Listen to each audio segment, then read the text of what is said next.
Jumat pagi pukul 10 waktu Indonesia Barat 15 Desember 2017, tim yang dikomandoi oleh Dr. Takwalah dari P2K Provinsi Aceh meluncur ke beberapa titik di Banda Aceh, termasuk di Rumah Sakit Zainal Abidin, guna melakukan kunjungan kerja, memeriksa beberapa paket proyek yang didanai oleh APBA.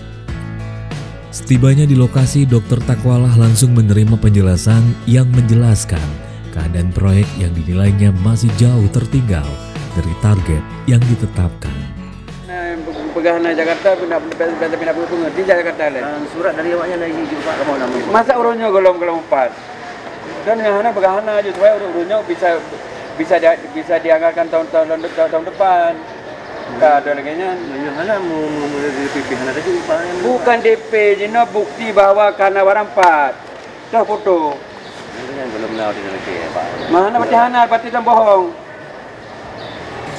Pengerjaan 4 kamar operasi yang dilaksanakan PT Bumi Pasir Mas dengan kontrak 14 miliar lebih dengan target 22 Agustus sampai dengan 29 Desember belum memberikan hasil yang memuaskan dengan deviasi sebesar 27%.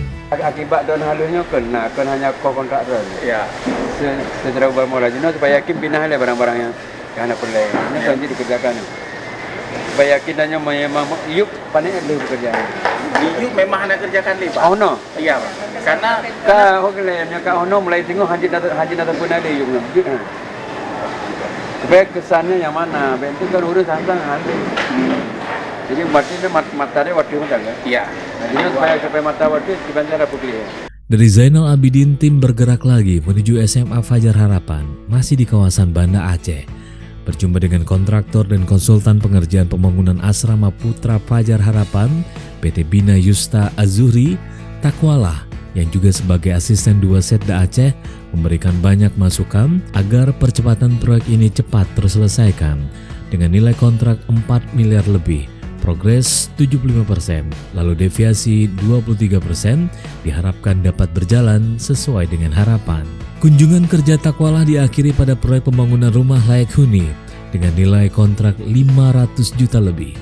Dengan deviasi 28% kembali membuat orang nomor 1 di P2K pemerintah Aceh ini kembali memberikan pressure agar pembangunan dapat dikerjakan dengan apapun caranya, agar penghuni rumah yang saat ini dalam kondisi kurang sehat Jumat depan sudah menempati istana mungilnya bersama keluarga di rumah yang sangat bagus dengan kualitas yang sangat bagus pula. Konsultan, nyaman dong anjir. Pun nak belajar Jumat. Hanya perlahanan apa mana lagi kan? Kita belum berdiri dulu. Kaitan itu aja boleh benar, kita baca dah boleh. Baca ibu, boleh ibu boleh roti boleh baca. Tanggal 25 hanya nak tukang le. Gimana cara?